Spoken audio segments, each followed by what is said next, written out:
The theme of our forum today is the past, present, and future of North Korean human rights issues.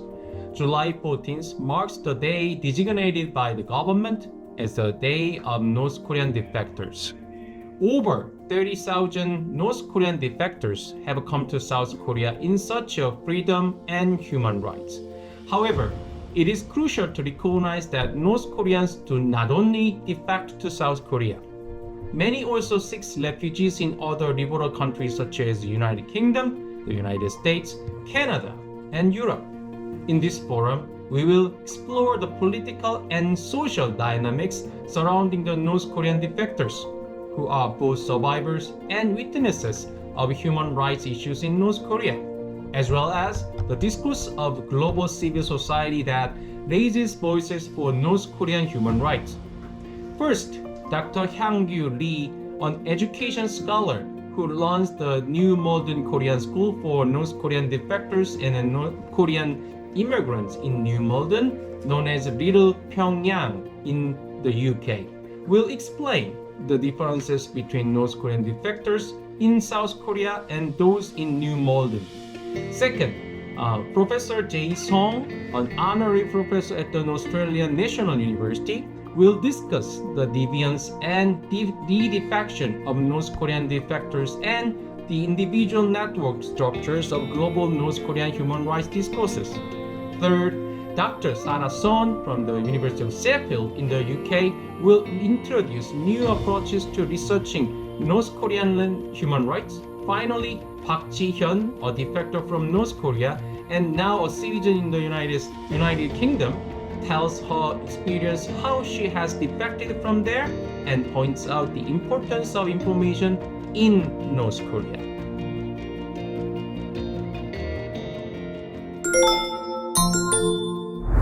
Thank you very much for inviting me to talk about this unique village called New Malden in the UK. I will talk today.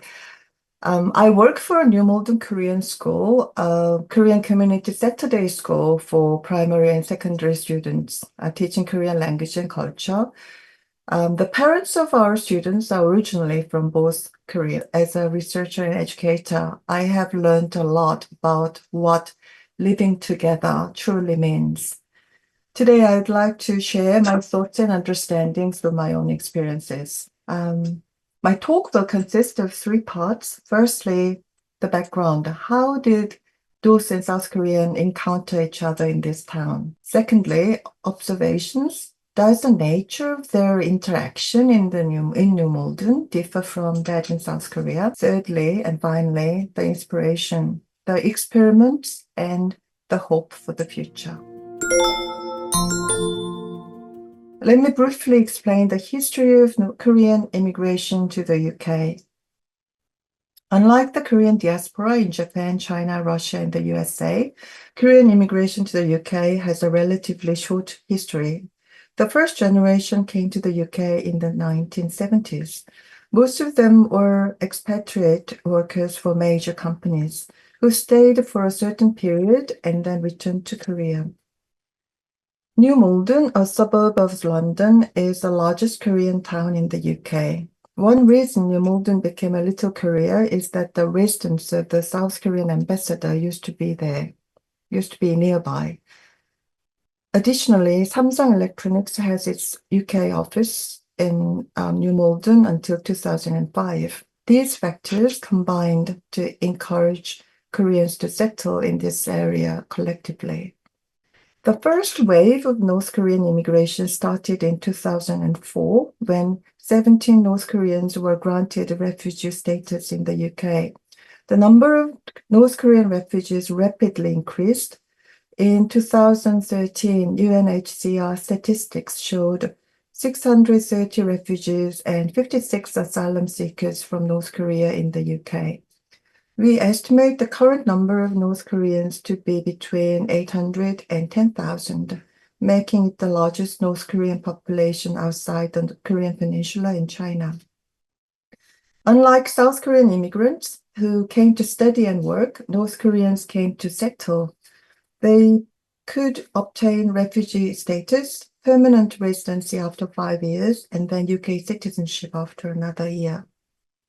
In the UK, asylum seekers are given a place to live outside of London. And North Koreans were placed in Northern England, Wales, and Scotland. However, once they were able to move, they relocate to New Malden, where the Korean community exists. It is common for immigrants to concentrate in their ethnic communities, as it is easier, find jobs, and access support networks without language barriers. At first, North Koreans were hired by South Korean employers. Nearly 15 years later, many North Koreans have started their own businesses, mainly restaurants. Nowadays, it is not uncommon to find South Korean staff working for North Korean bosses. There are estimated to be around 10,000 Koreans in New Malden and up to 20,000 Koreans in the surrounding areas. Among them are about 800 North Koreans. These days, it is not hard to meet North Koreans on New Malden High Street.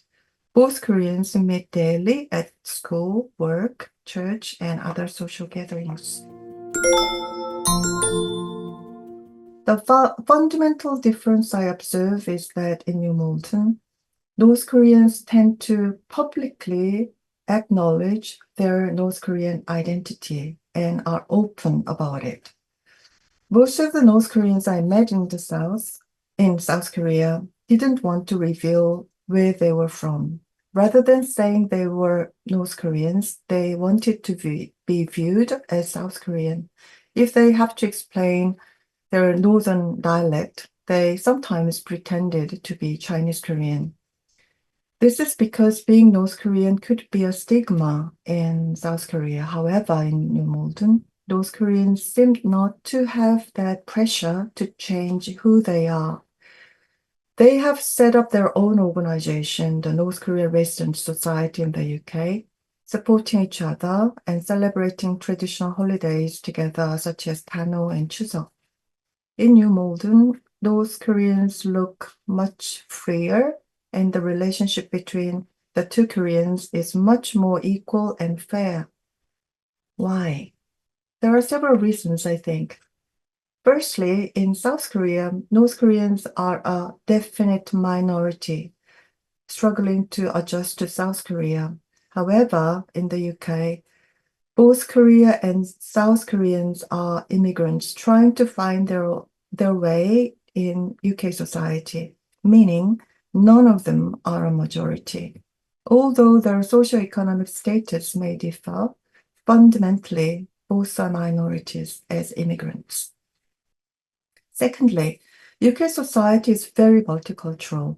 The Royal Borough of Kingston-upon-Thames, to which New Malden belongs to, particularly emphasize the ethos of inclusiveness, diversity, and equality.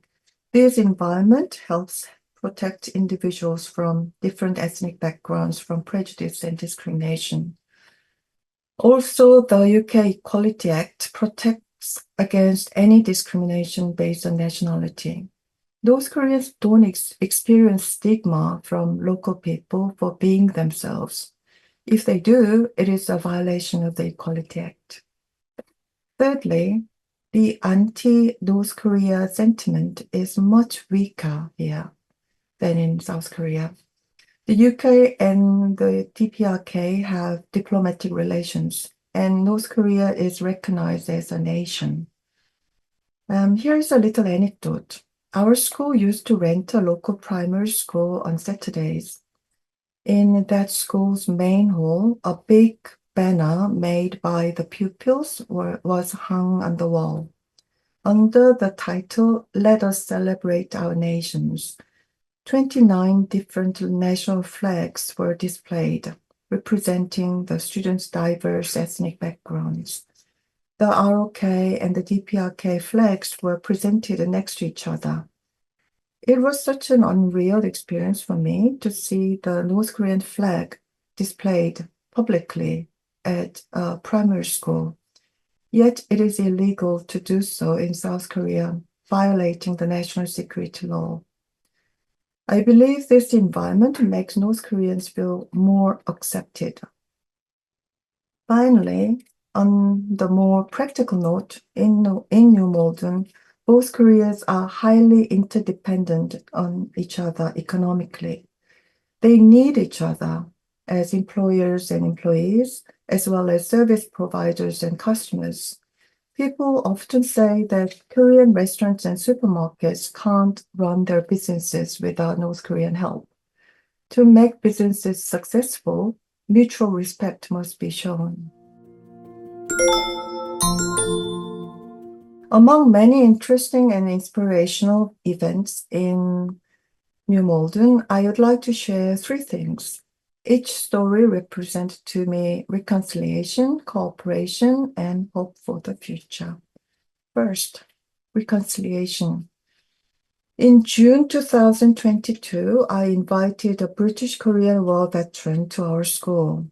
Mr. Brian Hoff, a 20-year-old British gentleman, gave a speech to our students about the war he had experienced.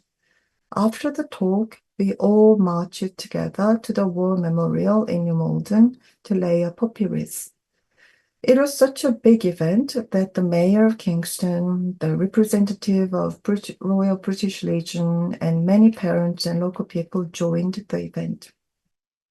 At the end of ceremony, a father of one of our students approached Brian and said, "My grandfather was a North Korean soldier during the Korean War. I came to the UK in 2007, and now I meet you." Brian hugged him, saying, "You are my friend. You are not my enemy." The man burst into tears when he heard this. It was a moment of reconciliation, I thought, and reconciliation can occur when we remember our shared suffering. We documented this event in a film titled Veterans Day Out and released it on YouTube to show how we can remember the war to reconcile. To reconcile conflict, we have to understand the suffering of both ourselves and others. Second, cooperation. In the last few years, a few senior North Korean women have sadly passed away. Their funerals were assisted by the Korean Senior Citizens Association, where both North and South Korean seniors are members. At the end of life, regardless of where we are from, we all eventually will face the last day. And this is the moment we have to help each other. When people are vulnerable, that is the moment cooperation is needed. And the senior people understood this. Third, hope for the future. In our school, we raise a new generation of children together, regardless of whether their parents are from the North or South. We teach Korean language and culture, which is the heritage we share. Rather than focusing on the differences between the North and the South, we focus more on the common ground that makes Koreans Korean. From my experience, it is not necessary to distinguish where the students are originally from. We choose not to label them North or South to show that we are doing Living Together project.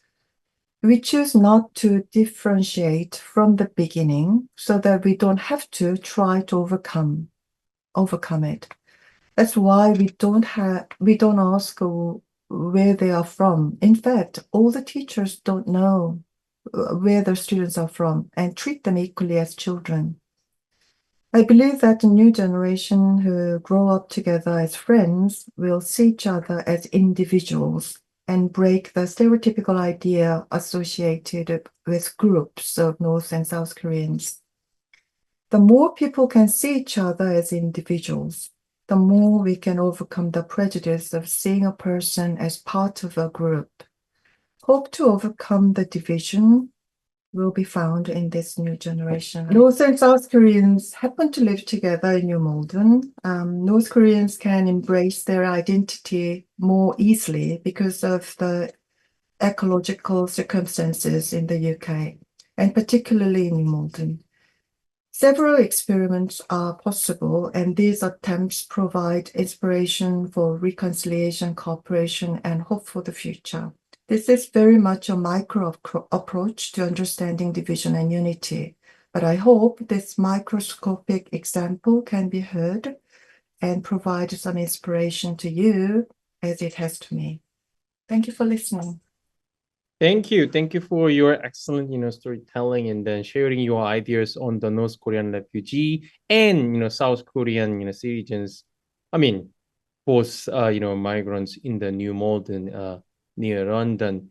I think there are, many, questions, to be asked, for your lecture, contents. And, I would love to understand, what kind of education do those North Korean refugees themselves and then their children get in the British system in New Malden? I believe there is no particular special programs or training for refugees in the UK. They are more like any immigrants to the UK, and their children go to school, public school, and because their English is very limited at first, they get a lot of support, as many other English kids who have difficulties in English as a subject. So I don't think there is a particular tailor-made support like South Korea tried to make sometimes are found in the UK.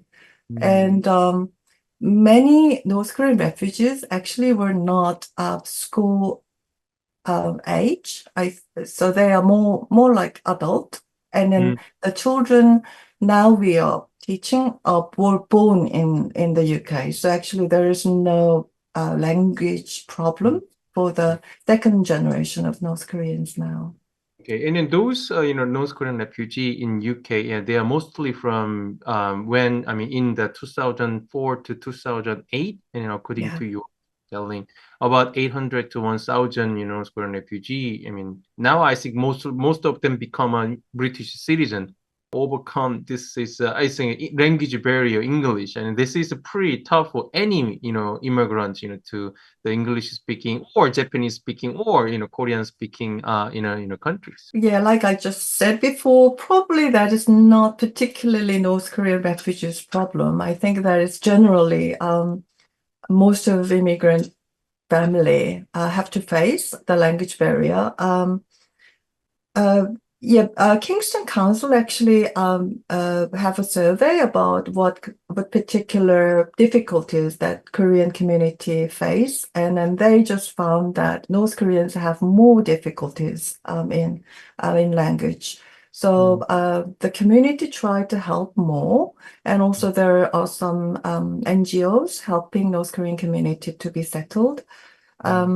But most of them in New Malden actually can live without fluent English because there's Korean community. This is Koreatown. Yeah, of course, yeah. And I think that is the same in LA, in the USA, and in other places that people can live without language. That's why they concentrate in particular part and make a ethnic community. But when they get permanent residency, they have to pass English test and also the test of life in the UK. So I think that's the time that they actually they come across the difficulties that they have to overcome English. But yeah, I believe that there are some support systems. So yeah, it is a problem, but it is not only for their problem. And there are some way that people get support. I think that's what I can say. So British citizens and British people actually take North Korean refugee or North Korean people as just the other, just like the other immigrants from other countries. So no Of difference. course, yeah. That's the main point and distinction between the New Malden in the UK and then South Korea's North Korean refugee say residential area or something. Yeah, I believe that the fact that UK is very, very multicultural and there are so many immigrants that are living together. Yeah, you know that that one primary school that we rented out for our school, there are 29 different ethnic children are living in a very small primary school. So the fact that it's actually fundamentally multicultural society helped those Koreans to be themselves. So I believe that in Korea, Korea is still I don't think we can say that Korea is multicultural society. That fact make North Koreans a little bit more difficult to be themselves in some ways. And then my next question is, I think it's pretty natural for the North Korean refugees or to be North Korean refugee inside North Korea. They are actually exposed to many information on their own destiny. Say the UK is I think it's better destination for many North Korean refugees. But it seems to us, it seems to me, and the increase of North Korean refugee number in the UK has been stalemated. So may I ask you, probably, do you know why? It's the number of North Korean refugees settling in the UK is not increasing steadily throughout 2010s and then 2020. Of course, 2020 is the number of North Korean refugees is diminishing very quickly, though. I think UK government doesn't accept refugees so much at the beginning, and also screening there is more, I think, thorough to North Koreans, and some of the North Koreans, probably more than half or majority of the North Koreans, actually settled in South Korea first and then moved to the UK, which is, we can't say that it's refugee because South Korea is the first safe port for them. So, but they just moved to UK with their own reasons. So actually, UK government and South Korean government help each other to find a way that North Koreans can settle in South Korea more successfully and don't come to UK. So these days, actually, I believe that none of the people get the refugee status in the UK, and even some people who apply asylum seekers, UK government suggests them to go back to South Korea because South Korea has more support and it's your nation. And so, yeah, like you said, that it's much more difficult to get refugee status at this moment. So this 800 to 1,000 North Koreans living in the UK that was a unique period of time to make this happen. So I think this is kind of social experiment that is possible. That how do we live together in this situation? North Korean refugees or say immigrants means more the for the proper expression. What are their say perspectives on South Korean society? I mean, it's they say they want to maintain the identity of Joseon people, not Korean people. And the South Korean then they actually want to keep their identity, and then at the same time that actually is distinguish those North Korean refugee in the UK and then North Korean refugee in South Korea. South Korean settled in the South Korea, they actually think and then should think about their identity as a South Korean nationals, but UK citizens and British citizens, and then they have at the same time with the Choson identity, they might have different perspective on South Korea and North Korea, or South Korea, North Korea, North Korea, South Korea unification. It is very complicated to be Korean and also being North Koreans, I think. One of, as you may know, that this is a very difficult question. Yeah, it is. I think I say that North Korean identity is more accepted in the UK. That in Korea, in the UK, where are you from? I'm from Korea. And the next question is North and South. That is what the question we frequently asked by the local people. And when I say I'm from South Korea, I just wonder that what North Koreans say when they are asked North or South. Do they say I'm from North Korea, or probably they just say South Korean, like the people that I met in South Korea? But I was very surprised, and most of people here I met say that I'm from North Korea. So I asked that, okay, what is the reaction of the people if you say you're from North Korea? And they said, well, not particular. And also some people say that, wow, that must be a hard time for you to live there, but welcome kind of feeling. So it is not a stigma that I say that I'm from North Korea. So that makes people to be open more freely. And also here, because North and South Koreans are different in Korea, but here, North Korean and South Koreans are equally Korean. So we have bigger category to call ourselves Korean compared to British and Irish or Indians or any other kind of ethnic groups. So we have other reference that make ourselves Korean. So I think we all believe that we have identity of being Korean. That is more important than South Korean or North Koreans. And actually, it doesn't so much matter where we are from. We are from Korea. Okay. Thank you so much.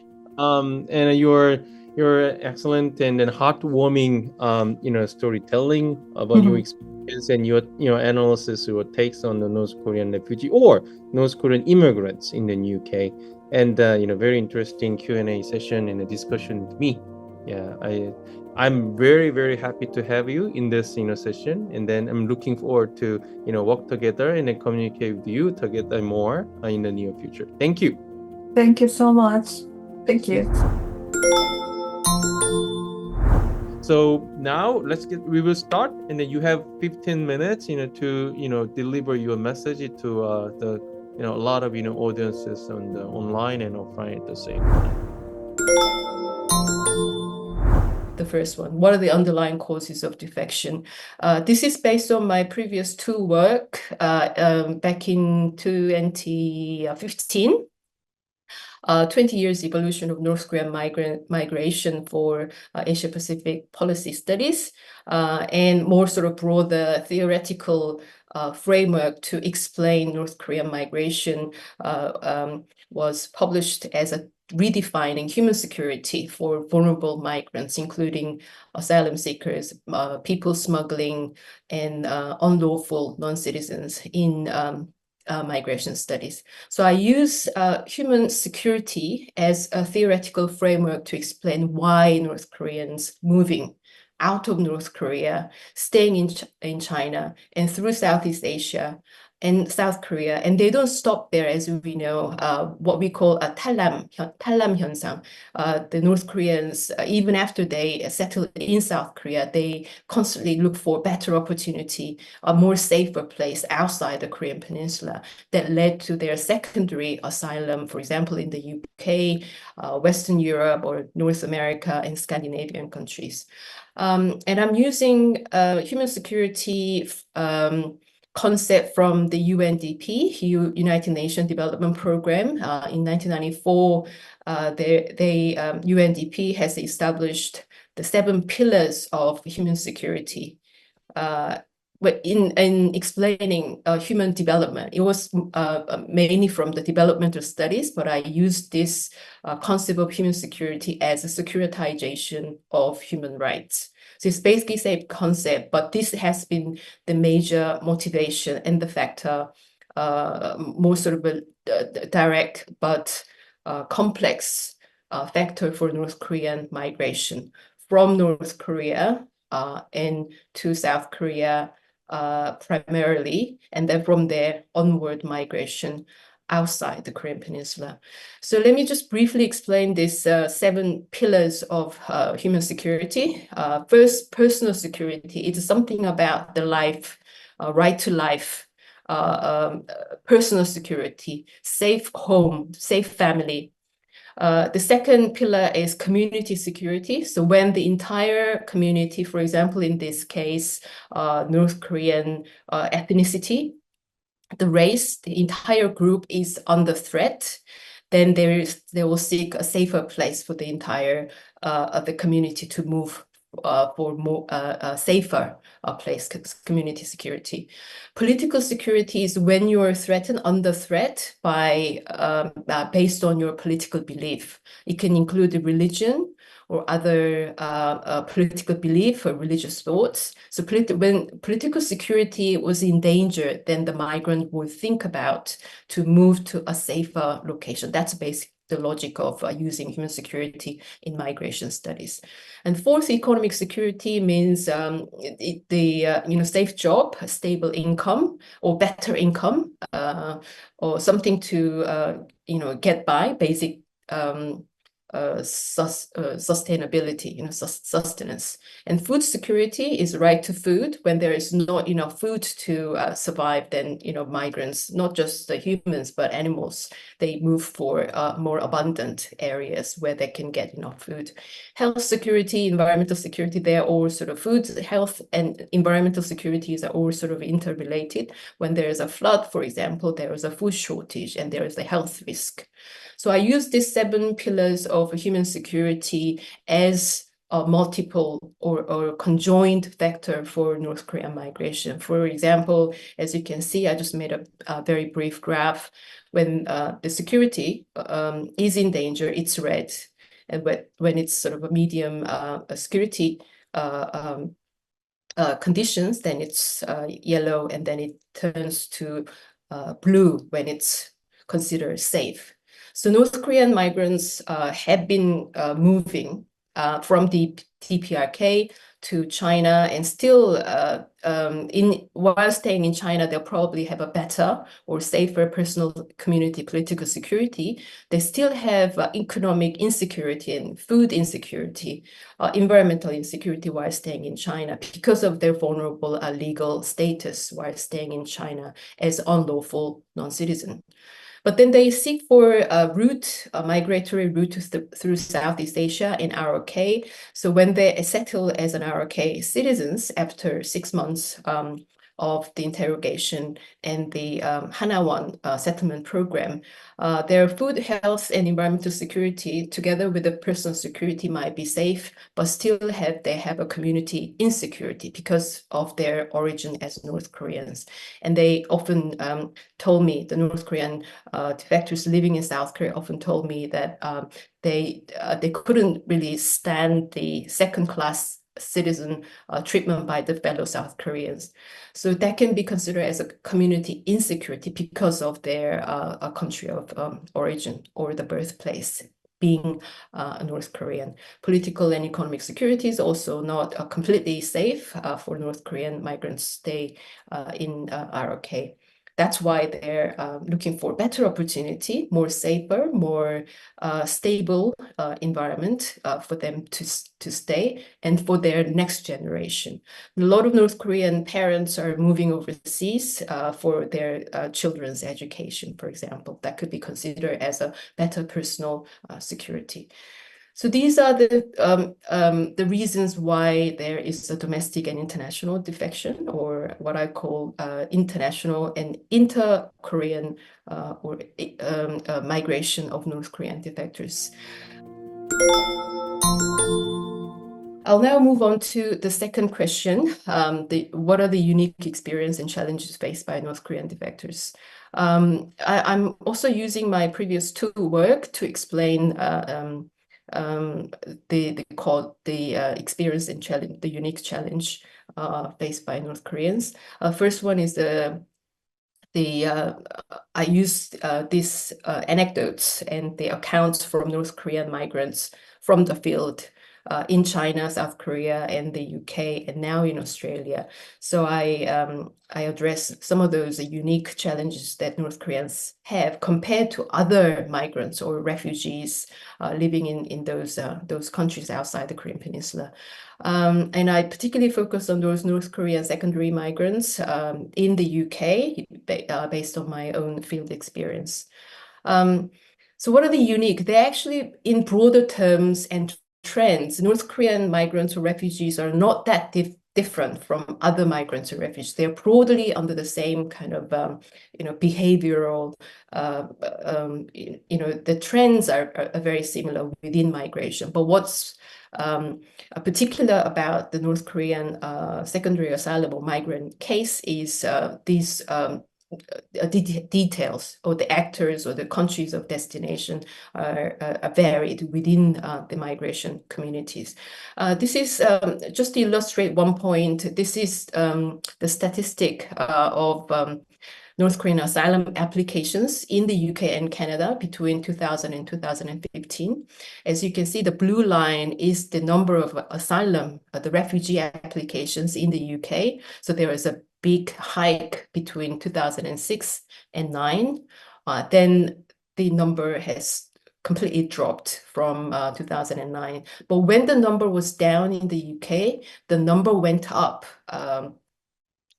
very exponentially in Canada. So what it means in migration studies, we call it push down and pop-up effect. So when one country, in this case, the UK, push down or reject the number of asylum application by North Koreans, then these migrants or the migrant agents who are facilitating this movement, they move the country from one to another, in this case, to Canada. So as you can see, it's very typical that when the number was down, the number in Canada just went up.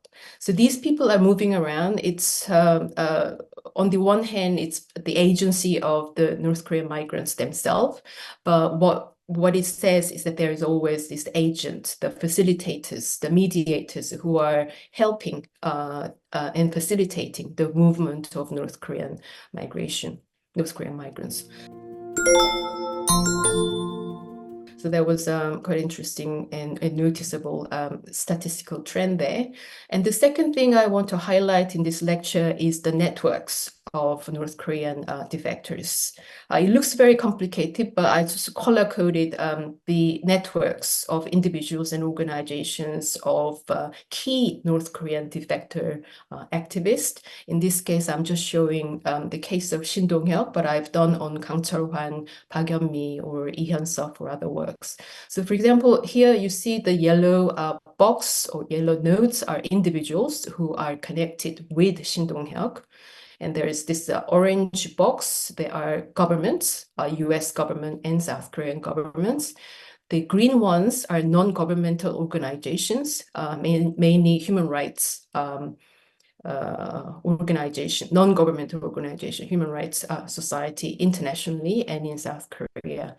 What I found from the network is that, as I said, the agency of the individual North Korean defector activists, in this case, Shin Dong-hyuk, is important, but their boundaries, their activities are shaped by who Shin Dong-hyuk had been engaging with, right? So you need to look at how these individuals and organizations are actually shaping the discourses and the activities of these North Korean migrants.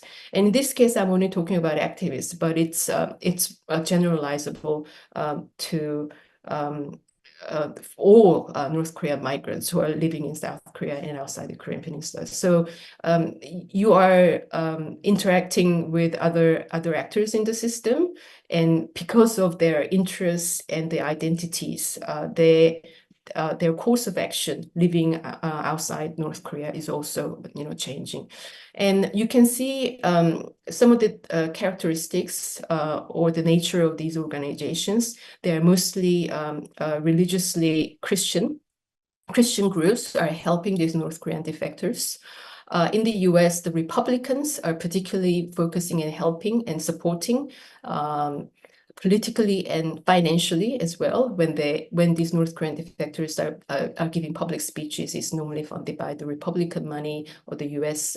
State Department. In the case of UK, it's the Tory government, the Conservative government, or the Liberal MPs are helping and connecting and inviting these North Korean defectors. In South Korea, as we all know, mostly the Conservative Party, not the Progressive Democratic Party. It's the former that's been engaging and helping and shaping the discourse of North Korean defectors. And in terms of the sort of economic nature of these organizations who are helping North Korean defectors, they are economically libertarian.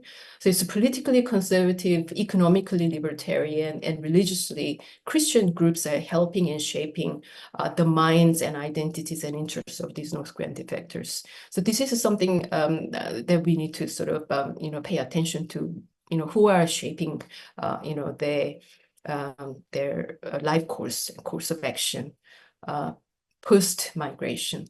I haven't really followed up with other North Korean defectors yet. I'm sure there are other celebrity North Korean defector and activists these days. I think Park Yeon-mi sort of moved on. She's now living in the US and become an American citizen.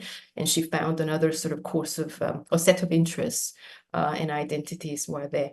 But this is something very interesting, the co-evolution of network and discourse, and that's shaping the defectors. And defectors' own agency also having an impact on their own network and discourse and resources living in their country of residence. Well, my last question actually, before let you go, is there any similar cases, refugee cases, to be compared to North Korean refugee in modern times? Yeah, I mean, any Cuban refugees living in sort of Miami, they're very similar. Any refugees from former communist or current socialist states, they have a similar sort of characteristic of being very, very anti-communist and anti-home country. The Cuban refugees living in Miami, they're very anti-Cuba. They're very anti-communist, very strong. They align with the Republican Party. So in that sense, North Korea is very similar. They're also similar to other refugees from on the former African dictator countries, and how they're also integrated into Western human rights, so-called the industry, using what I call the story grammar. So the African refugees, when they settle in Western countries, they use this story grammar, savage, victim, and savior grammar in their memoirs or their discourses. So the savage are the African dictators. In this case, if I apply that to North Korean defectors, they are the savage North Korean dictatorship, fat and ugly Kim Jong-un. So they are the victims, innocent victims of this savage dictator. But then there's also this sort of a savior, white savior, who rescue them from this evil. And the Western countries, or in this case, can be South Korean, they are the good, they are the sort of almost like a Christian savior of rescuing them from evil, very black and white. So that sort of story grammar is, equally applied in all North Korean memoirs published in the past 10 years. If you look at Shin Dong-hyuk's memoir, Escape from Camp 13, Park Yeon-mi, Lee Yeon-seo's memoirs, all using this same story grammar.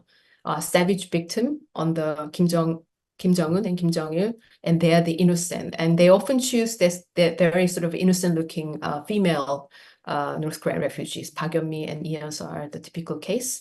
And there's always this white savior who rescue them from, this detention center or, the lost homes in China and Southeast Asia. So very similar cases in North. The North Korean cases are very similar to those African refugees living in Western countries. You mentioned about those, publicized, say, celebrity, North Korean refugees. Probably more like in the United States or Canada or the UK. What other, I think positive roles and then negative roles in their, their home country means United States or UK or Canada, their own domestic politics, and say North Korean, community in general. I mean, people help simultaneous helping others out of their goodwill, but I found in these North Korean networks, people follow their own interests and their belief and identities. And what's really big in the US, UK, and also in Australia is the diversity and inclusion. It's a sort of big a trend, sort of a normative trend that every public institution must have. So the diversity is having these refugees from North Korea, and especially from former, authoritarian and current authoritarian communist states, and including them in their public domain, community service as diversity and inclusion agenda.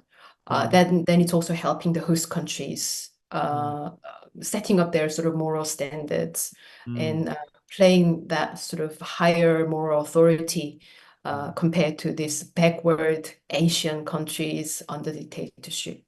So there is it's quite tricky how this diversity plays in Western countries, because it's them, it's the white people who are choosing who's fit for this diversity and inclusion as public image or identity. And if you're not fit for that diversity frame, then you will be permanently marginalized. But they have a tendency to pick this sort of innocent face who are very critical of their home countries, in this case, North Korea. So they would choose the pretty face, the innocent face, who are very critical and anti-North Korea, anti-DPRK, anti-communist, because that serves their, higher moral authority in their home countries in the Western world.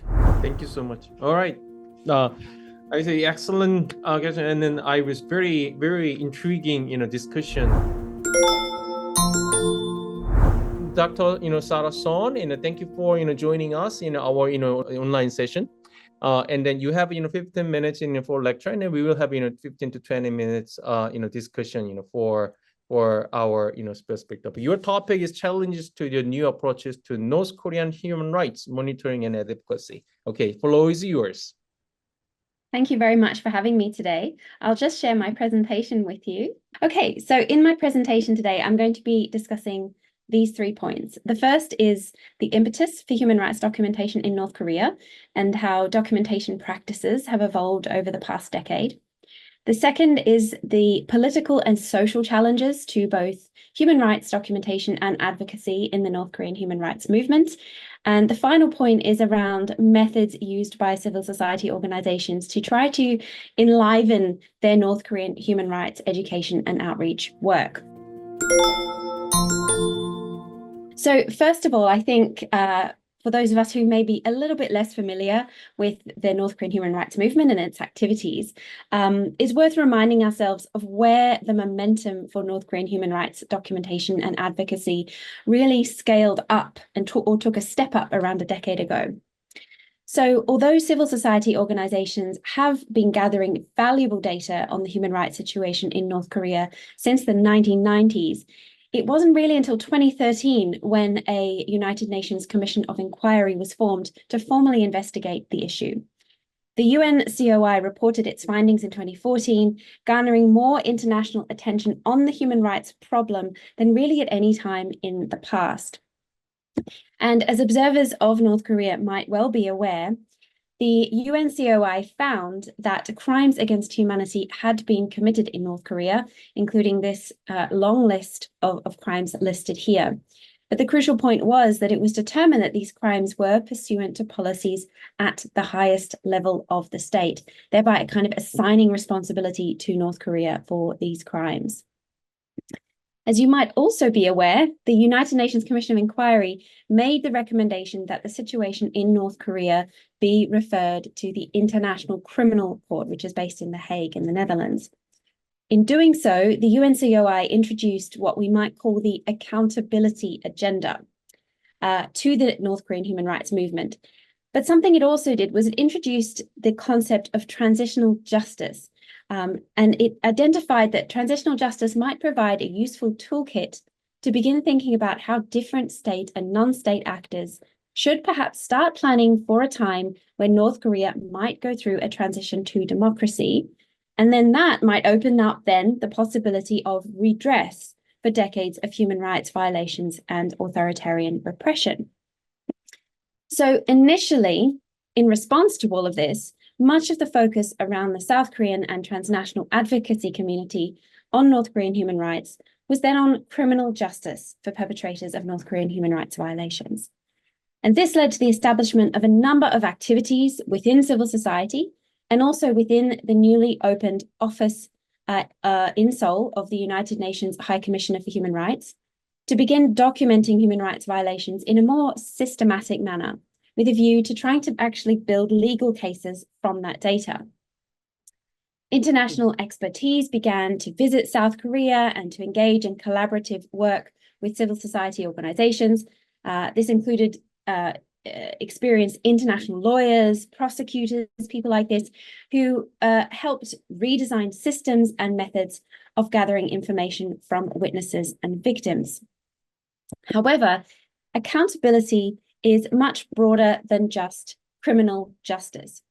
The calls by the UN Commission of Inquiry to consider the mechanisms available within a transitional justice framework also expanded the thinking on non-judicial forms of accountability. Other regions of the world are very rich with examples of how to do transitional justice after mass atrocities or periods of dictatorship.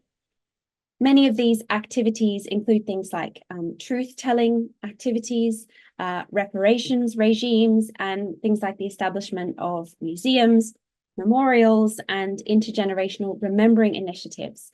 Now, these are all designed to ensure that victims' stories are heard and remembered, and the intention is that violence and repression are not forgotten, nor are they ever repeated again. In response to this, civil society organizations in South Korea have complemented their work in the service of future criminal justice proceedings with a range of efforts in the area of non-judicial accountability, some of which I'll touch on in a minute. In South Korea today, I look at how sometimes this happens because of a fear of antagonizing North Korea and bringing violence or diplomatic crises between the two countries. But it's also about how these memories, I think, sometimes unsettle the established, what's called regime of remembrance in South Korea that doesn't quite know how to incorporate the memories of those who've been individually victimized by North Korean state policy. So to understand this phenomenon, I've been exploring the work of North Korean human rights activists through the literature on memory activism, which is a term that comes from the interdisciplinary memory studies field. And it's defined as knowledge-based efforts to deploy a model of change that uses knowledge about a collected past to expand and enrich the dominant collective memory and reframe public debate. Now, the crucial difference between memory activism and other models of social change is this work of looking backwards to reshape how the past is understood in the present with the intention of projecting and amending future resolutions. So memory activism calls for a commemoration of a past that may have been hidden, silenced, or rewritten, revisiting often polarizing pasts for the purpose of reorienting future plans.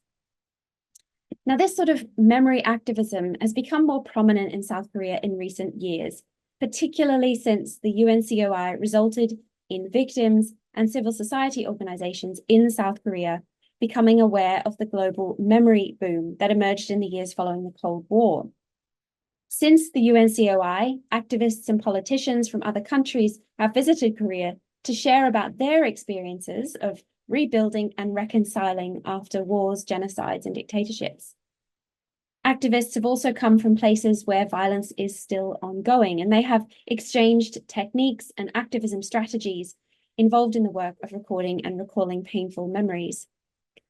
Globally, this memory boom has not only challenged traditional beliefs about the objectivity of history, it's also inspired contestation of the hegemonic narratives told by nation states. And yet, as civil society groups and individuals have attempted to mobilize victim memory in the pursuit of activism on North Korean human rights violations, they've met varying degrees of sometimes resistance, sometimes disinterest in South Korea for reasons ranging from declining positivity towards unification as a national ideal to fears of antagonizing the North Korean government. In the time I have left, though, I'd just like to focus in a little more narrowly on the response of the North Korean human rights movement to these challenges, both strategically and practically, to try to navigate around both state and public resistance to their advocacy agenda. So in response to occasional local disinterest and sometimes even opposition towards their memory activism, victims and allies in South Korea have used a wide variety of channels and methods to try to share their memories anyway. A key feature of their strategic adaptation to local aversion has been the transnationalization of memory via engagement with international actors. Transnationalization is a key strategy that's discussed very widely in the memory activism literature, given the extent to which it is an important tool in the toolkit of memory activists who struggle to achieve full acknowledgement at home. Some have described this phenomenon as the creation of something called cosmopolitan memory, and the comfort women issue is one issue in the East Asian context that has experienced recognition in just this way. So the hope in this effort is that transnational engagement that connects victims with communities in other contexts who have similar experiences of injustice or abuse will provide a degree of legitimization for their narratives. It's also hoped that international cooperation, collaboration will boost their skills in using new mediums and new technologies by which to document and apply memory. And the goal is that by doing this, they will gain power, including in the form of things like international funding, to exercise greater agency in their home society and challenge the established regime of remembrance. However, in conducting this advocacy work domestically and internationally, there is another significant challenge faced by activists in the North Korean human rights movement. And this challenge is the lack of effective or affecting data. So what do I mean by this? Well, the reality today is that much activism aimed at the mass national public, both locally and internationally, occurs via social media rather than traditional media or in-person outreach. Increasingly, too, the audience for this information are more attention deficient than ever before. And they will tend only to notice an issue if it is presented in a way that grabs their attention firmly and instantly. So to do this, the information has to compete with all of the other noise in social media feeds. And even sometimes, I've heard reports of younger generations, and I've seen this in my teaching as well, that sometimes they can be a little resistant to bad news or sad stories and may prefer to tune out rather than engage with difficult topics, particularly topics that don't affect them directly. As a result of this, it's imperative that information about human rights in North Korea and calls to act upon this knowledge are delivered in ways that capture attention, generate emotion and curiosity, but that it also provides a sense of hope that the public's involvement can make a difference. However, the current knowledge on North Korean human rights faces three main barriers to achieving these objectives in a social media-driven world. The first is that there is a lack of visual imagery on the situation in North Korea, which is why you have news stories like this one on the left illustrated with a generated image rather than an actual photograph. In recent years in particular, the only imagery really that's been captured of North Korea that isn't presented by the state is satellite imagery, which lacks a human element. It isn't particularly attention-grabbing, even though it can yield insights with expert analysis. The second is that there's rarely anything groundbreaking or new coming out about the nature of human rights violations in North Korea. Even though it is a chronic, long-running and grave problem, there is nothing new to really shock audiences into action. And this is difficult in the current political environment, of cross-border and civil wars and leadership crises that tend to drown out the North Korean human rights issue. And finally, the issue lacks celebrity ambassadors that other contexts often achieve. There are no UNICEF ambassadors, for example, traveling to North Korea to make documentaries. Taken together, these factors place pressure on the North Korean human rights movement to innovate in an attempt to enliven human rights, education, and outreach. Fortunately, though, I think we are starting to see the fruits of such endeavors. And before I close, I just wanted to mention a couple of examples and I think they do show promise in terms of enlivening human rights outreach. These are not social media projects, as we might hope, but rather in-person projects. However, both are designed to create visual, highly sensory, and memorable encounters with the type of information about human rights in North Korea that is usually really only found in quite dry, difficult to access organizational reports. So on a recent fieldwork trip to Seoul just a few weeks ago, I had the opportunity to experience this kind of innovative form of outreach in the form of an escape room that was made by the Citizens Alliance for North Korean Human Rights with funding from the Ministry of Unification. So I and my colleague had the opportunity to try out this escape room challenge, even though neither of us are very good at puzzles or mathematics. But it took us through a highly realistic, very sensory experience, mimicking the difficult and dangerous journey that North Korean defectors take to travel from North Korea to South Korea. So they told us that over 1,000 South Koreans have tried this experience over the past year as it's traveled from Seoul to Busan, Daegu, and now to Incheon. We conducted an interview with the creators of the escape room after the event, and they told us about how the impact of the escape room is generated by the fact that it creates a more memorable encounter with the learning material than traditional reports. And this is because it gives visitors a highly sensory and emotionally charged experience of the journey from North Korea to South Korea, where the participants have to engage in some of the type of problem solving that North Korean refugees have to deal with in real life. They've had very positive feedback from the participants, which is great to hear, but at the same time, they have reported that they found it quite difficult to engage with schools, for example, where some of the head teachers and the teachers are concerned that the issues involved in the escape room are too contentious to involve students for risk of receiving complaints from parents, which signals that there is still some contestation over these issues in public settings. Now, an additional activity that I encountered during my recent fieldwork was a North Korean Human Rights Museum established by the Database Center for North Korean Human Rights. For this particular exhibition, it was focused on a single theme of freedom of expression. And it was a small exhibition, but it told a compelling story about the limits of freedom of expression in North Korea through recorded defector testimonies, physical artifacts of things people had brought, information people had brought from North Korea. And there was also a little corner displaying artwork by defectors, sharing their sentiments about freedom of expression in abstract ways. There has to date only been limited and often temporary examples of work like this, of exhibitions like this, but I understand that there are plans to try to turn this into something more permanent. Given the short time I have today, I can't share any more, but the final point I wish to end on is that I think it is important that civil society actors, victims, and their allies have the space and the freedom to innovate in both methods of monitoring, documenting, and conducting activism on North Korean human rights issues. There is a great deal of creativity in this under-resourced field, even though it is often constrained by political, economic, and personal limitations. So I'll end now, and I'm happy to answer any questions.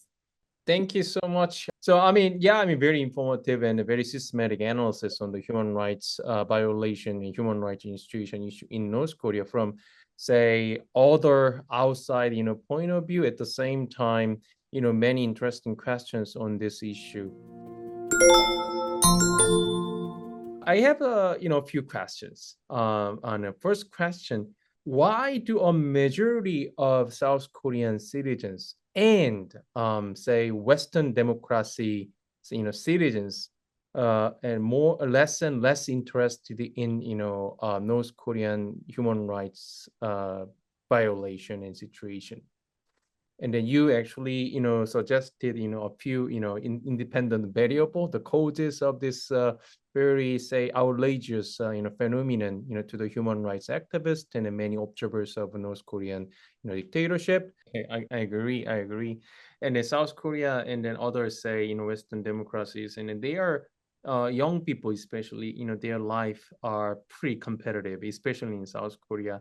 That actually, doesn't allow those young people, to think about the other part of Korean Peninsula. It's a dire situation on human rights violation, of course. But at the same time, you suggested, those international attention to human rights violation issue in North Korea is dwindling, and then literally competing with other international, the news on other, human rights violations and other, war, other economic crisis, on and on and on. So it might be very difficult for the North Korean human rights violation or human rights, situation to get the attention from both international and, say, South Korean domestic, media and public opinion. But at the same time, we might need to think about what other, say, special or distinct features that separates from other human rights violation in other countries. I mean, I think it's we can suggest this in North Korean, the human rights violation and human situation. If it has some, specific and then outwardly, distinction, the features, then might get a little bit more attention, and then the easier for us, to convince, international and South Korean domestic, informed public, especially, to give more attention to North Korean issue. Yes, absolutely. And I think one of the most powerful things that I think civil society organizations in South Korea have been able to do is to show the human face of the North Korean human rights problem. NGOs like Liberty in North Korea in particular have been very successful in generating content, for example, with North Korean refugees, where they are explaining firsthand their own experiences, whether that be through documentaries and films. And I think the caveat to this is accuracy. It's very important that these issues are presented with all of the necessary caveats around representation and, ensuring that they've been thoroughly researched. But presenting the human side of the North Korean human rights problem, I think, for those audiences that have seen it, are very powerful in creating a human connection between us and them, for reminding us that they are human beings just like us. Well, and then I think it's another interesting aspect is that the dwindling number of North Korean refugees last, I think it's at least a few years or several years. And then do you any, say, causal relation and correlation between the number of North Korean refugees and the level of interest in a North Korean human rights violation? I mean, there could be. It's difficult to say, again, because the numbers, obviously, at the time that the numbers really increased in the kind of mid to late 2000s. Incidentally, at the same time, we had a large number of North Koreans come to the UK in those same years, actually. It's very rare now, but we have one of the largest populations of North Koreans outside South Korea, outside the Korean Peninsula here. And the sheer numbers themselves generated interest and notice. But yeah, there is simply less data. There is simply less up-to-date data. Those who are coming even now from to South Korea, rather, I think have tended often to have left North Korea quite a long time ago, and are actually coming primarily from China rather than from North Korea. So yeah, there is just a lack of new data, and that really is a challenge for civil society organizations who do feel a pressure, I think, towards their funders, towards audiences as well, to share news or information that is new and that is up to date, and that may also be showing impact of their work. Are human rights improving? We don't really know, or what sort of information is reaching people, and how is that changing their thinking and their behavior? That sort of information with so few people, and people who may not have left very recently, is much more difficult to come by.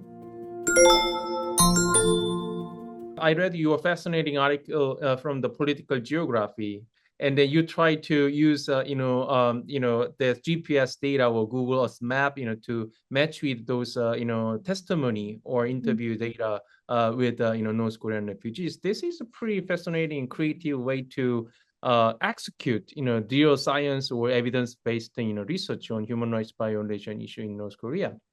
What's your experience, and then do you actually innovate this scientific method to research on this issue?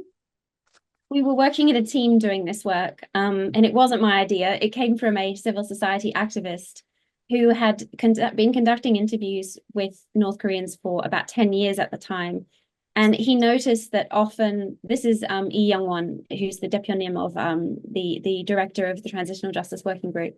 He had noticed that North Koreans who were recalling information about events often would draw what they could remember, and drawing maps of their locale and where they saw things happen was a really interesting way to trigger memory and to also cross-check the accuracy of information with maps of North Korea that some people had brought out. In addition to this, we were noticing that there was more and more open source mapping data of North Korea available, just created by hobbyists, usually people who were just interested, were playing with Google Maps and who were trying to locate particular sites and infrastructure in North Korea and making these maps publicly available. And we found that when you pull this data all together and you bring it into an interview room with a North Korean refugee, it can often be a very interesting and very empowering way for people to be able to tell a story, and to have memories triggered that might not be triggered just in an an oral interview alone.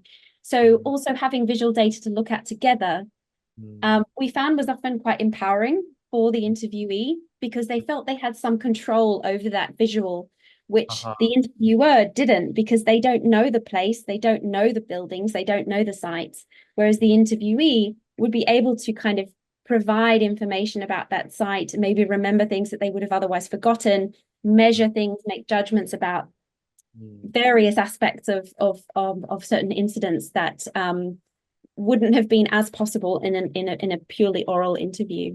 Okay, all right. Thank you so much, Dr. Son. It was fascinating, and then it was very informative. I myself learned a lot from you on this human rights violation issue. At the same time, how to do research on this issue, and how to approach from the more from activism point of view. And it was pretty informative and very, very valuable to our project. Thank you so much. You're welcome. Thank you for having me. Let's get started. Thank you for joining us, Miss Park Jihyun. And then I think it's a great to have you for this interesting online session project.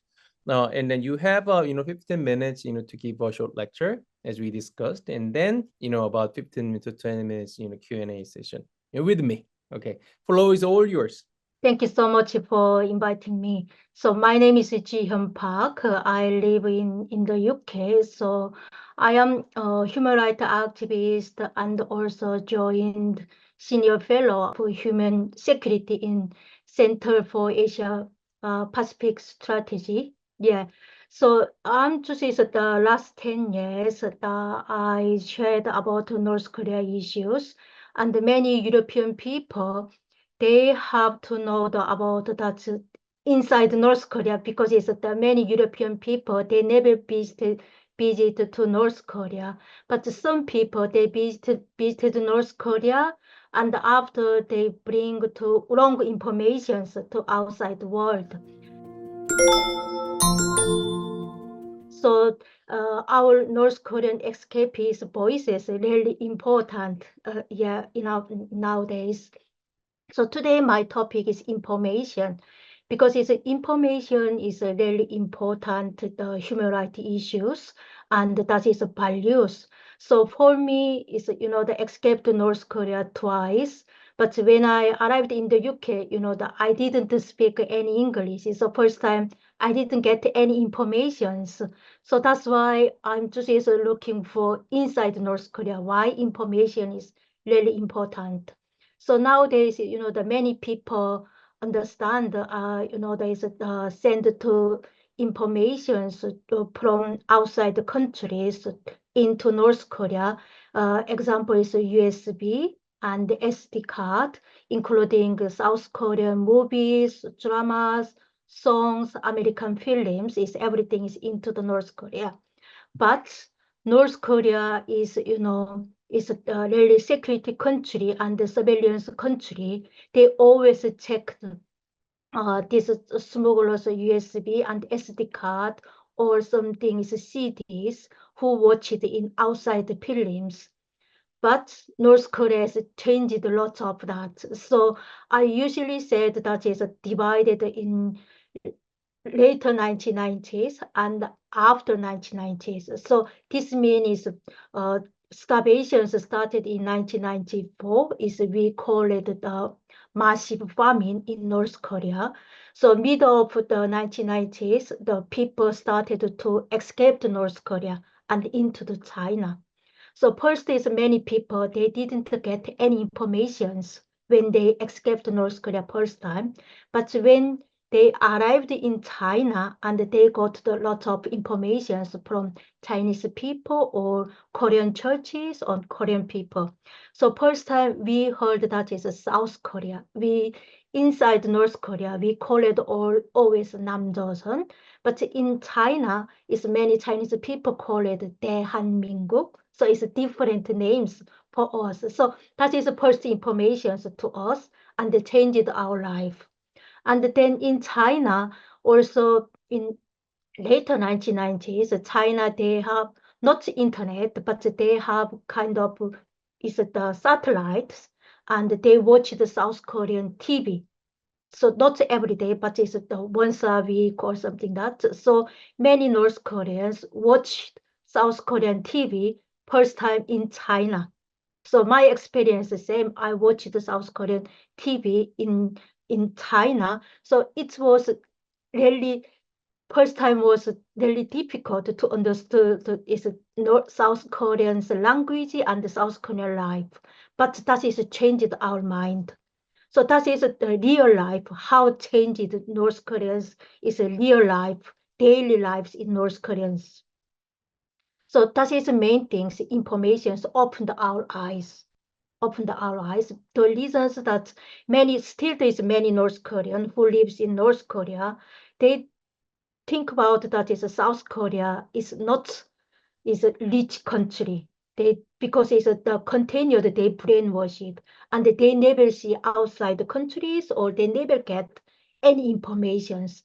Because now it's a USB, DVD, CD that is allowed in North Korea, but this is not everyone is watching this informations. It's inside, the example is Hyangkue, South Hyangkue or North Hyangkue, or this is not near the border areas, just only mid country is the province. They people is still not get any information. So this is the real important. So in North Korea, not North Korea, Korean proverb is 석담, the proverb said that 발 없는 말 천리 간다. That is the rumors travels is fast. So this meanings is the mouth to mouth is informations shared all over the country.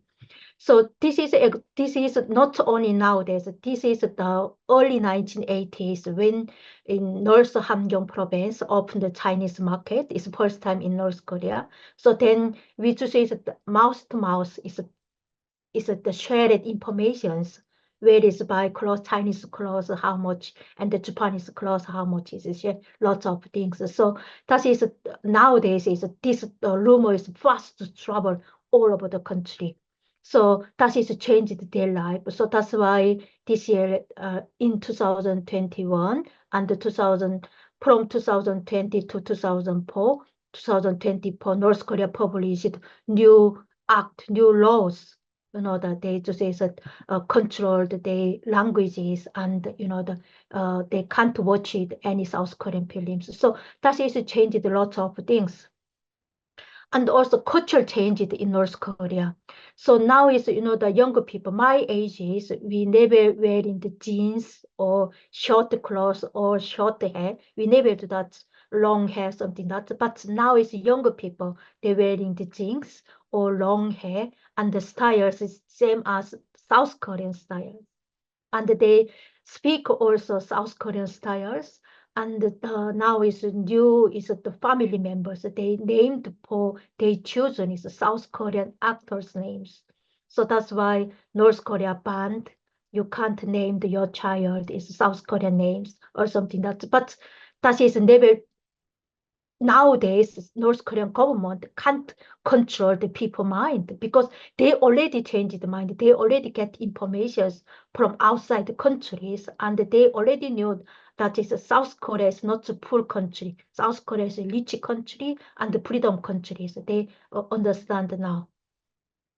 I know that is the information is still really dangerous inside North Korea, but my experience when I repatriated to North Korea, the first we sent to is a security prison camp. They spoke to us. You never shared outside informations into the inside North Korea, but but is in security prison is the militaries. They wanted to know more information in outside the countries. So sometimes they call it to us and ask to us questions. It's something, but sometimes this question is they're really funny. They not questions about how is food or some not kind of these questions. Sometimes they kind of question is normal life in there is a couple, how do they kind of sex in together or something that's and how kiss together is general questions. So first time when I heard this question, I was really ashamed. How can I share to them these issues? But nowadays I think about that is a normal life, that is a couple is love each other. So that is not a shameful issues. That is real life in our outside world.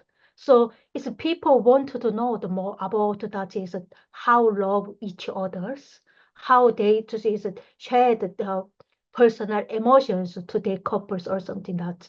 So it is really important. We sometimes we usually talk about that is a drama song or films or something that, but normal people want to know the real personal lives. Yeah, so that is really important issues. And then also, in fact, the same as me when I was born in North Korea, and in now is in the UK, I am human rights activist. I'm just sharing about the human rights issues in North Korea. The how is North Korean government is controlled our freedom life. Example is the travels and the speakings and the literature, culture, everything I share. And this evidence also back to North Korea. So people listen to our voice. Is videos and the radios, all is cast in outside the countries, and they send to them in North Korea. So they listen to us, and then they understand, oh, our country is not freedom, our country is not democratic, and this is not real socialism countries. So they understand. So that is a kind of reflections, the reflection issues. So that is really important information to share. So, but in North Korea, is still the controls is politics still controls people's life.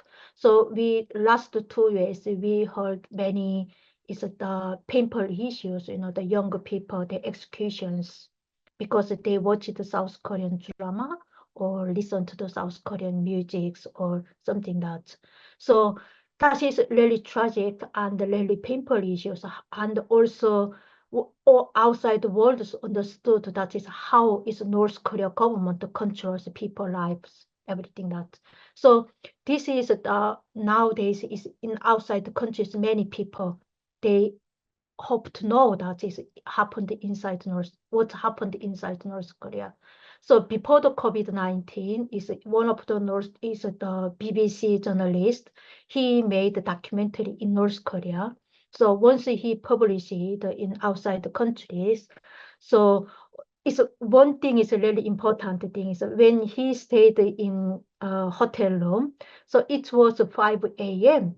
when he just slept in a hotel room, but after he heard that it's silent. So he thought that it could be fire alarms because it is silent 5 a.m. But that is not the fire alarm. That is wake up alarms in Pyongyang city. So first, when I shared my stories in audience, it's normally not outside Pyongyang, how we wake up early morning all together. So first time is people didn't believe to us because they never see what happened in North Korea. But this documentary shared that is 5 a.m. is Pyongyang city. They have alarm and all people wake up together same times. And then everyone is shocked. What? Because that they already knew that is the Germany history is a Holocaust, everything that, but never happened. These issues, all country people wake up same times in the morning. So that is a documentary, not only informations into North Korea, it's informations from North Korea to outside. It's also really important issues. So I'm just usually speak to many Western people, Western students to share these issues, and also in Korea is usually unification. We shared about that is Germany unification, and we speak about the Germany unification, and one day is Korea also unification issues. But the mostly important issue that is people. Eastern countries, they listen to the informations, but sometimes they was really difficult because of different languages. The East countries and the Westerners usually use the English, but Eastern countries different. So not everyone is get perfect informations during 1980s. But in Korea we are really lucky country. The reasons that we speak only one language, and still we use the one language. So that's why first time is we didn't understand the South Korean languages because it's not didn't understand. It's understood really difficult first time, yeah, but it's still the same language. So that's why nowadays younger North Korean people, they speak South Koreans perfectly. I'm just is amazing how they learned this South Korean language. But that is our lucky. It's Korea's lucky. We are still use the same language. So that's why information is really important. But my understanding that is that we are not only sharing the South Korean drama or movies or something that because sometimes the drama is not real life. That is just only drama, yeah. So that's why sometimes is the people escaped North Korea and arrived in South Korea. So they was difficult because the drama is describing different, is the low class people also they had cars and the lot of dishes, houses, but first arrived to them is totally difficult.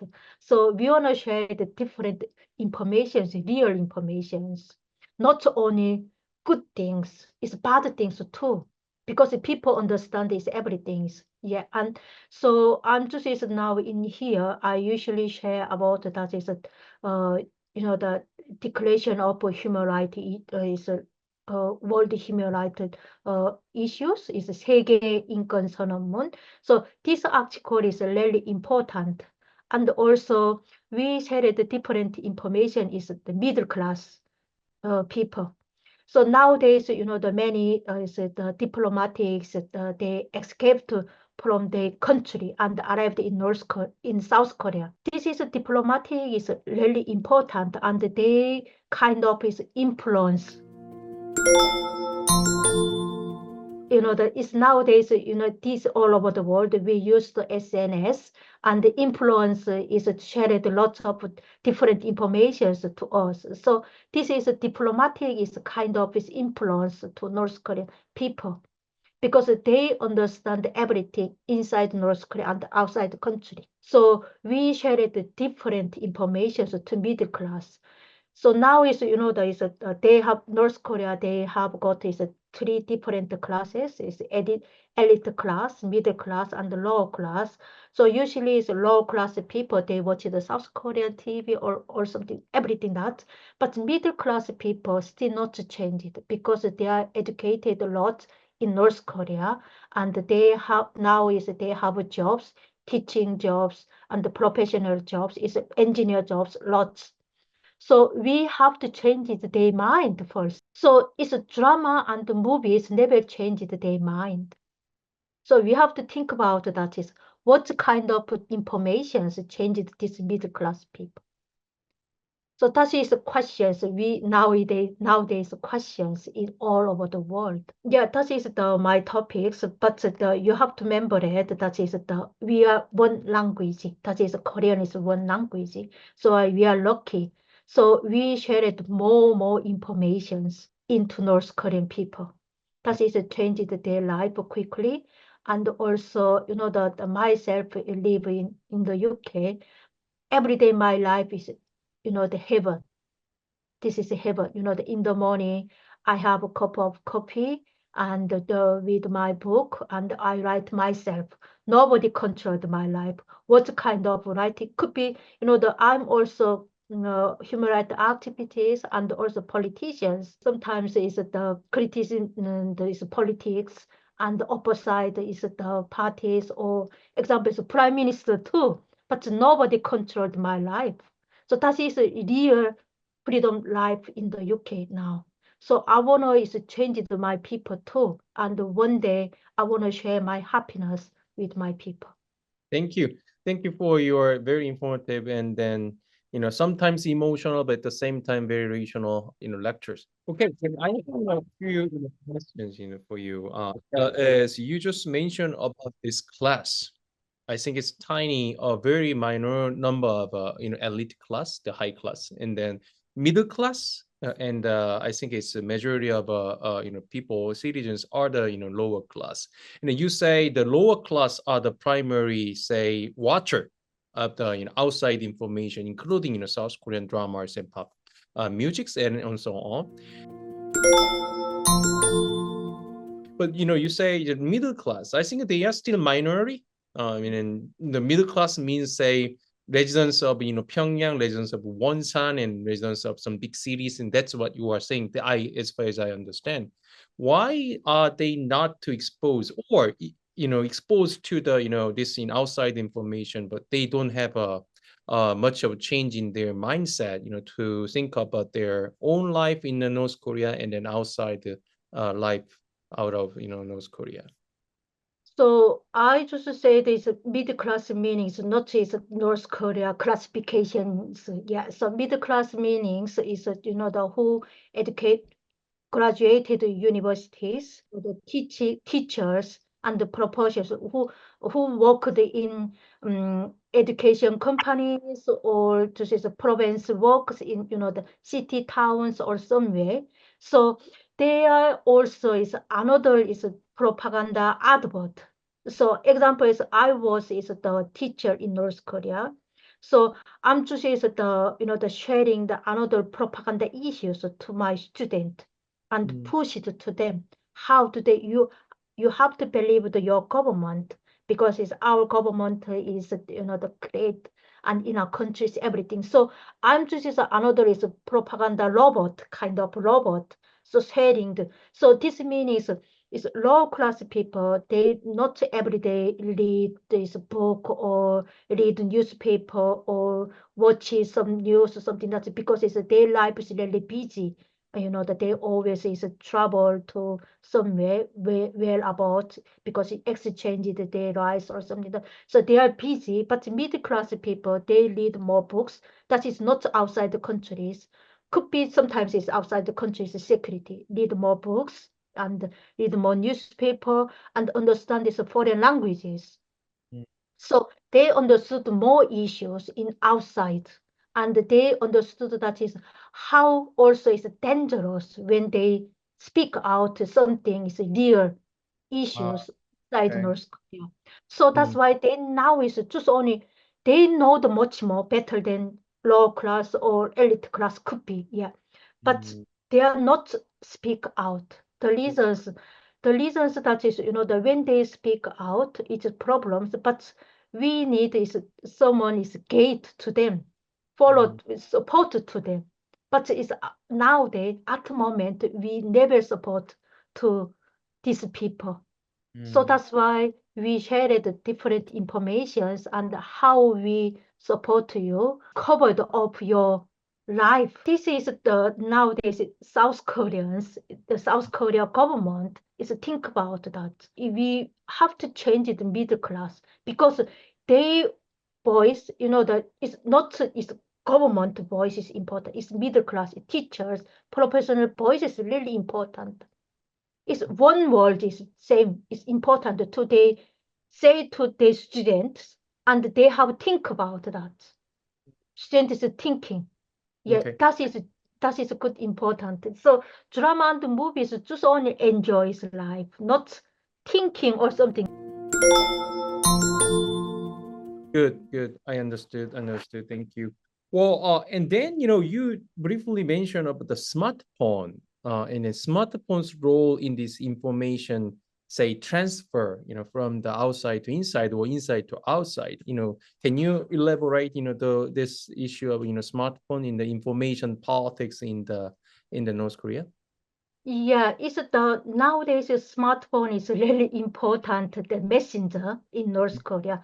I know it's they have no internet, only the North Korea intra they have used at the moment, and still the control the people life. But it's the smartphone is really expensive, and they paid monthly bill also really important. It's expensive. But people have to use the mobile phones. The reasons that is before when I lived in North Korea, we had no mobile phone. So we always writing letters, but the letter is not directly go my parents or my relatives. Because it's before the government check what kind of word did you write, something that is always problems. But now it's smartphone is quickly they send the informations, and also they have kind of the signals. But it's the people because still this North Korea government is listen to the people is what kind of say, but it's people said that is they have got different words. It's sometimes the government didn't understand. Example in South Korea now is young people they use the lot of different is short words. So North Korean people same they use the short word. They understood each other's signals or something that. See. So it's important quickly send it. And or but they not usually used much is messengers because it's messenger is they hard times and they need a lot of time, but messenger is keep into the is in mobile phone, and then government quickly check what kind of message they send them. But phone call is quickly, and then sometimes this government lost the controls or something that not it could all every time. So it's a smartphone is really important. And also second is a smartphone is they connect the family members who lives in outside the countries. So North Korea smartphone is still not control is the connected outside the countries. So they sometimes use the Chinese mobile phone and also Chinese chip, the chips. Yeah. So that's why it's a smartphone is really another messengers. Yeah. So in 1938 is during World War II, we usually use that's the pigeons, the pigeon, the 비둘기, send the letter. So similar to that is a smartphone is kind of messengers. Yeah, in outside the countries or inside the countries. Okay. It might be pretty interesting, for say Elon Musk, to Yeah. start on the North Korean territory, and then probably North Korean government has of course enough capacity to actually jam do jamming on the starting. But I think it's going to be pretty interesting for us to think in out of box in a way. That's pretty interesting. Oh, Yes. So that's why we said that if Elon Musk send to this kind of that send to North Korea, we say that we give to you Nobel Peace Prize. Okay. That's a good one. Okay, I like that. Okay, I think this is entirely possible, but who knows? Donald Trump, presidency is expected, in many senses, of course. I think it's going to be pretty interesting for us. Yes, we also heard in Britain also too. Britain nowadays is still not published, but we heard that this is a rumor at the moment. But they also think about the same thing. Not a imagination, and it was turns out to be a reality. Because it's nowadays the many ambassadors who before served in North Korea, they sharing the more information in outside the countries. So last year we met the ambassador in Oxford universities, and the ambassador shared that inside North Korea there's a foreign ambassadors, they use the internet, but this is only limited times, is 1 hour, something that. But it's government, North Korea government still check what they research or something that. So they researched something, the bad things about the North Korea issues or something that, and then is the government agencies directly called to them, not research something that. So that is still, this is because it's inside embassy. That is example is Britain's. That is inside embassy is Britain's, but still the North Korea government controlled Britain's embassy too. All right. So my last question before we let you go is, you mentioned about South Korean drama, South Korean movie, and South Korean musics, and the one language, right? And then I think this is very powerful, the characteristics, for South Korean, cultures, especially pop cultures, to, transferred and then, dispersed into the, North Korean, the public.